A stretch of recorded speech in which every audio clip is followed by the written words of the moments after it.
भारत माता की जय। वंदे मातरम।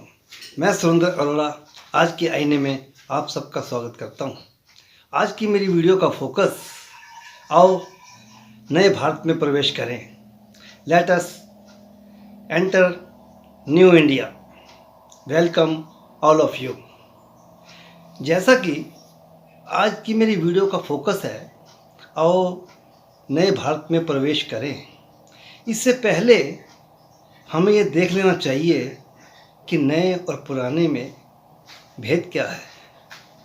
एक वो भारत था नेहरू के ज़माने का, गांधी परिवार के ज़माने का, जिन्होंने सिर्फ देश में सत्ता भोगी।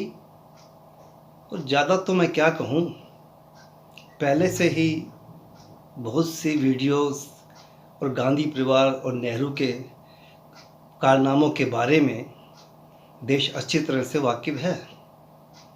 लेकिन चर्चा ये कि इस नेहरू गांधी खानदान ने देश को सिर्फ और सिर्फ सपेरों का देश बना कर रखा,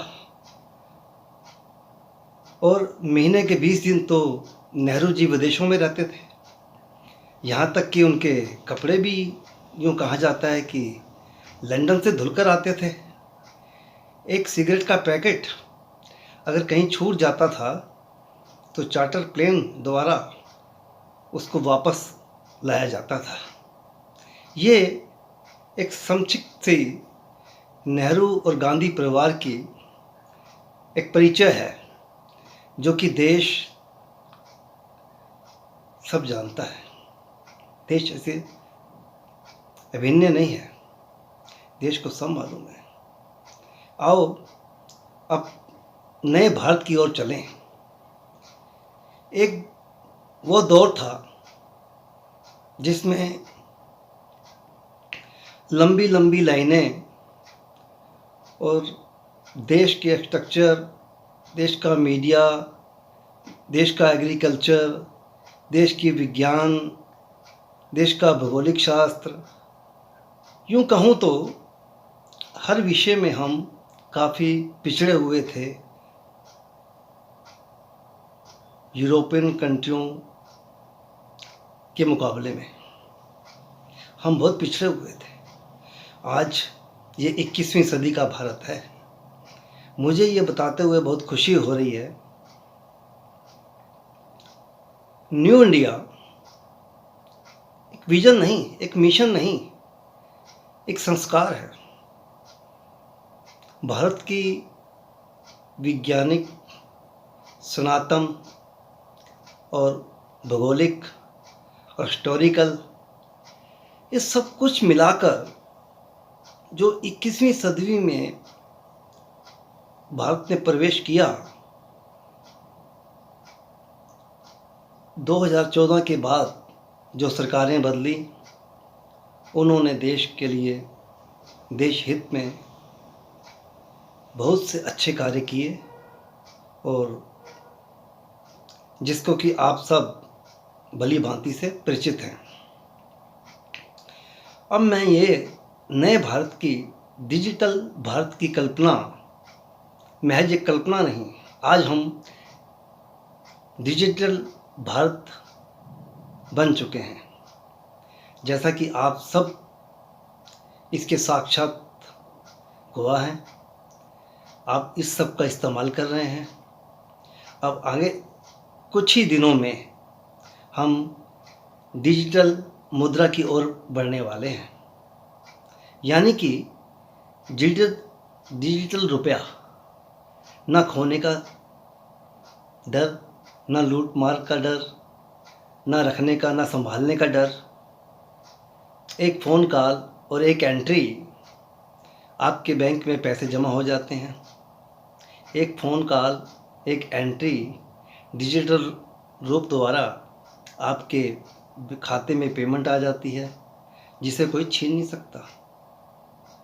ऐसे ही आप जब किसी को देंगे तो बिल्कुल उसी तरह से, जैसे कि किसी भी मुद्रा में लिखा होता है कि मैं धारक को 100 रुपये देने का वचन देता हूँ, बिल्कुल वही बात। यानी कि 100 रुपया दे दिया तो यानी कि आपको मिल गया। ये श्योर है कि 100 रुपया आपके खाते में जमा हो चुका है। ये एक बदलते डिजिटल भारत की तस्वीर है। मैं ये कहूँ कि आप कुछ साल पहले तक आप ये सोच सकते थे कि आपने फ़ोन निकाला और सब्जी की दुकान पर आपने स्कैन करके उसको पेमेंट अदा कर दी। कितना सुलभ और आसान तरीका जो कि अब और आगे बढ़ने जा रहा है। हम प्रधानतः वस्तुतः एक करेंसी का वजन ना उठाए बगैर, उसको संभाले बगैर देन लेन कर सकेंगे।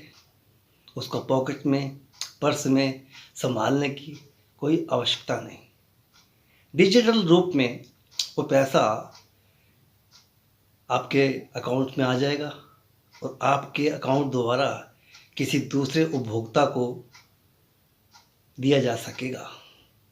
ये है डिजिटल मुद्रा की प्रबल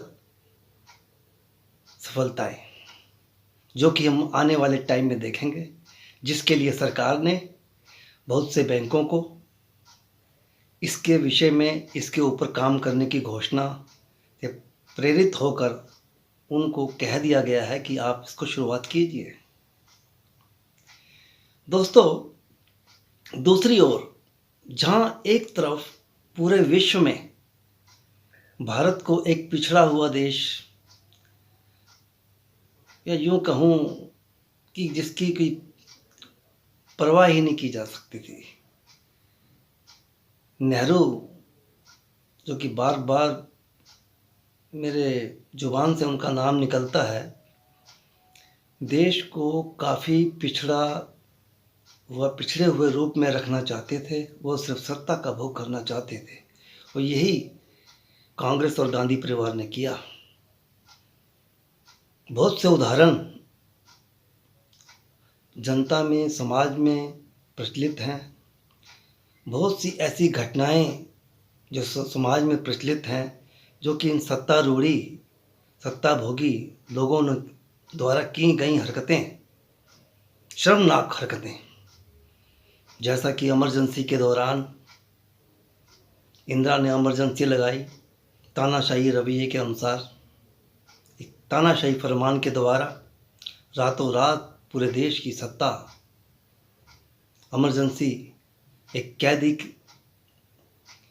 कैद खाना बना दिया गया और नेताओं को और जनता को प्रताड़ित किया गया, जिसमें से बहुत सी दिल दहला देने वाली घटनाएं हैं।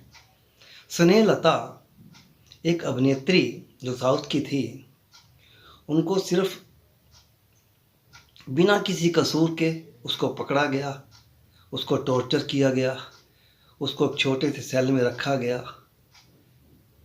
और बहुत उसको टॉर्चर किया गया बिना किसी कसूर से। बार बार उसको प्रताड़ित करके जॉर्ज फर्नांडिस कहाँ है, जॉर्ज फर्नांडिस कहाँ है, उससे पूछा जाता रहा, जबकि उसके बारे में उनको ज़्यादा जानकारी नहीं थी कि वो कहाँ है। ऐसी बहुत सी घटनाएं हैं जिसको कि सुनने भर से ही दिल के तार झन्ना जाते हैं। आदमी हेल्पलेस हो जाता है कि ऐसा भी हो सकता है। ये प्रजातंत्र का कैसा रूप पिछली सरकारों ने दिखाया। आज हम बहुत से बदलाव, स्ट्रक्चर, वैज्ञानिक, एग्रीकल्चर, मेडिकल साइंस, हम सब में इंफ्रास्ट्रक्चर, बहुत बड़ी बड़ी सफलताओं को आज हम हासिल कर चुके हैं। ये दोस्तों, ये नए भारत की तस्वीर है। अब हम बहुत आसानी से अपने सफ़र और अपनी बहुत सी क्रियाकलाप हम आसानी से कर पाते हैं, जिसके लिए हमें काफ़ी संघर्ष करना पड़ता था। मैं उदाहरण क्या क्या दूँ आपको। एक लंबी लंबी लाइनों का उदाहरण देके आप समझ सकते हैं कि मैं क्या कहना चाहता हूँ। आज वो सब सुविधाएं आपके दरवाजे पर उपलब्ध हैं। क्या ये ऐसा मुमकिन आपने कभी सोचा था? ठीक है, अगर आप सोचते हैं कि मैं सरकार की बड़ाई कर रहा हूँ या उसके पक्ष में बोल रहा हूँ, तो मैं यूँ कहूँ कि कुछ लोग जो देश में लगातार सरकारों का विरोध करते हैं, उनकी पॉलिसियों का विरोध करते हैं, वो भी तो इस देश के नागरिक हैं। क्या हमें टिकाऊ सरकार नहीं चाहिए? क्या हमें प्रोत्साहन, हमारी सुरक्षा और हमारी बढ़ोतरी का जो काम करती है सरकारें, एक अच्छी सरकार जो सबका साथ सबका विकास लेकर चलती है, हमें नहीं चाहिए? तो अगर मैं या कोई भी कुछ ऐसा कहता है तो उसमें बुरा क्या है? सभी लोग एक ही पंक्ति में बैठेंगे तो देश कैसे चलेगा? यूं तो देश का विपक्ष ही काफ़ी होनहार काम करता है, तो जो कि देश और सरकार के विरुद्ध संसद में और सड़कों पे किसी प्रकार का कमी नहीं रखता। सिर्फ अपनी सत्ता के लिए, सिर्फ अपनी कुर्सी के लिए, अपनी गंदी राजनीति के लिए। खैर, कुछ और आगे चलते हैं। ये 21वीं सदी का भारत है। जैसा कि मैंने डिजिटल रुपए के बारे में आपके समक्ष कुछ बातें रखी, जिसकी की शुरुआत हाल ही में होने वाली है, और एक सबसे बड़ी उद्घोषित, मैं खुद को ऐसा तो नहीं कह सकता कि मैं घोषणा कर रहा हूँ, लेकिन मैं बता रहा हूँ, इस 26 जनवरी के बाद बहुत कुछ ऐसे नए आयाम, नई घटनाक्रम, नए नए उपकरण, नई नई बातें, बहुत कुछ आपको सुनने को मिलेगा, जिसका एक छोटा सा उदाहरण मैं आपके सामने रखने वाला हूँ। क्या आप सोच सकते हैं, अमेरिका, यूएसए, जो कि आज तक दुनिया का, पूरी दुनिया में उसकी थानेदारी चलती रही, इससे मेरा कोई भी सुनने वाला इसको इनकार नहीं कर सकता, जो कि नाटो है। नाटो कंट्री हैं जो 35-36 कंट्रियों का जो समूह है, वो सारा का सारा अमेरिका उसको अपने साथ लेकर चलता था, जिसमें कि अब दरार पड़ चुकी है। वो कम से कम 26 से ज़्यादा लोग, 26 से ज़्यादा देश, भारत की ओर उनका झुकाव है। और मुझे ये बताते हुए बहुत खुशी हो रही है कि वो सब देश जो कि इस गणतंत्र दिवस पर आने वाले हैं, और बहुत कुछ नए आयाम भारत के साथ और यूरोपियन कंट्रियों के साथ जुड़ने वाले हैं, जो इस नए भारत की तस्वीर को उद्घोषित करेगी। ये आप स्वयं इन सब बातों को देखेंगे 26 जनवरी के बाद, इस 26 जनवरी के बाद। दोस्तों, राष्ट्रवादी होना, देश हित में किसी चर्चा को करना या विषय में बोलना, मैं समझता हूँ कि ये अच्छा कारक है, क्योंकि देश में अगर हम सब नागरिक अपनी देश भावनाओं को छोड़कर, देश प्रेम की भावनाओं को छोड़कर सरकार और देश को नेगेटिवता की तरफ हम सोचते रहेंगे, उसको देखते रहेंगे, हमारे विचार सरकार के प्रति और देश के प्रति नेगेटिव रहेंगे, तो मुझे कहना पड़ेगा कि हम कहीं पीछे हैं। हमें देश के साथ, सरकार के साथ कंधा मिला के हमें आगे चलना है, आगे बढ़ना है, सबका साथ और सबके विकास के साथ। और यही नए भारत की तस्वीर है। जैसा कि सरकारें कह चुकी हैं,